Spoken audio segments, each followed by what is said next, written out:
The following is said to be a complete and honest verbatim description of the torture techniques imposed upon a woman accused of witchcraft in 1629, in Prossneck, Germany.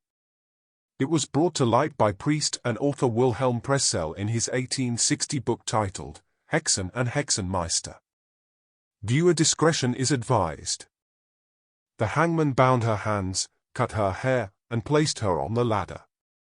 He threw alcohol over her head and set fire to it so as to burn her hair to the roots.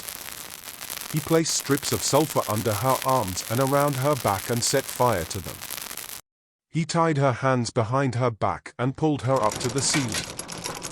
He left her hanging there from 3 to 4 hours while the torturer went to breakfast. On his return, he threw alcohol over her back and set fire to it. He attached very heavy weights on her body and drew her up again to the ceiling.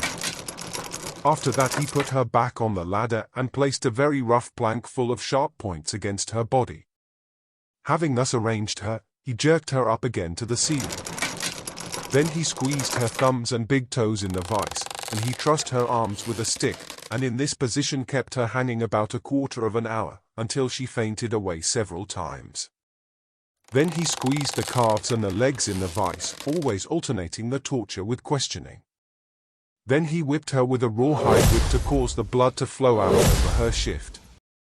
Once again, he placed her thumbs and big toes in the vise, and left her in this agony on the torture stool, from 10 in the morning until 1 in the afternoon, while the hangman and the court officials went out to get a bite to eat.